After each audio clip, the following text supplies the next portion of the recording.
After years of relative calm and peace between the superpowers of the elite dangerous galaxy, political tensions have started to escalate. Could the future then bring humanity to the brink of galactic war? The latest community goal has both combat as well as trade objectives and is set in the LFT 625 system. If you're at all interested in fighting, then this is a pretty decent event to get involved with.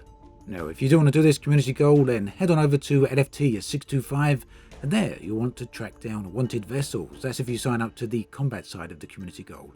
The local science installation is the perfect place for this. You can see it on the screen right now.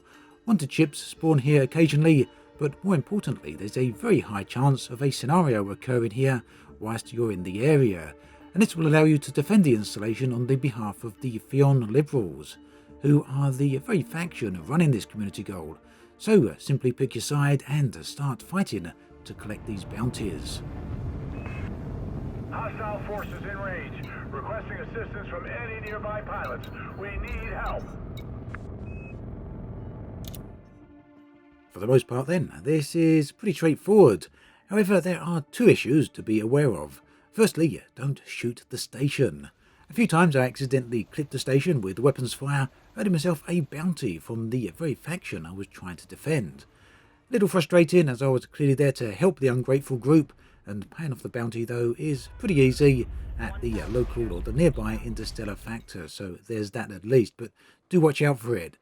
The second issue to be aware of is that NPC ships seem to regularly get stuck against the station. For some reason they are unable to navigate around it.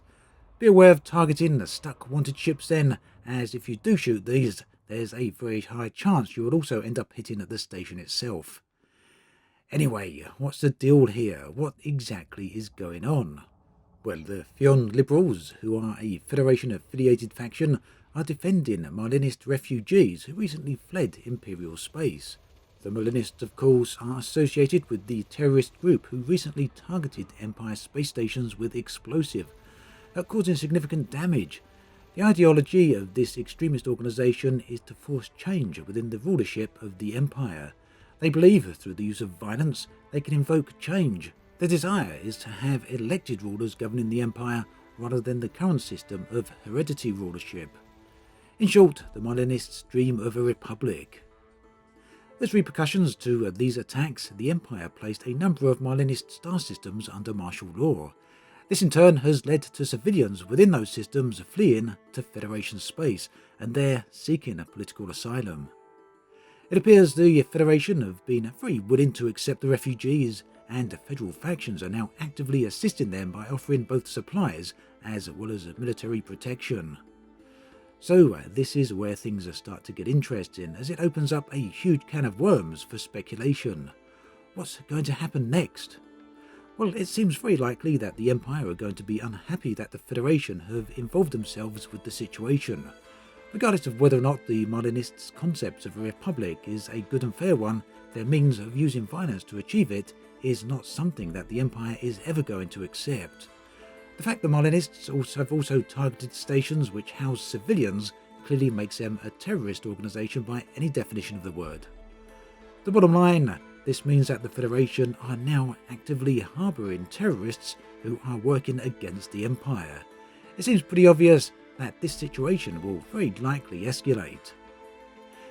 It's not the first time that the Empire and Federation have butted heads. The previous time was when the Empire and Federation were arguing over ownership of the Pleiades star system, with each superpower wanting to claim possession of the Thargoid barnacles which are located there.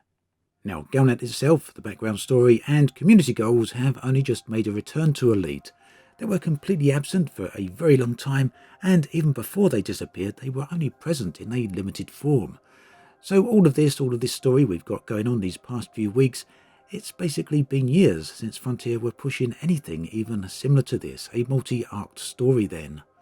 And Frontier have already confirmed that this new story arc will be unfolding regularly and have currently written to extend it into 2022, with parts of it also leading into the upcoming Odyssey paid expansion.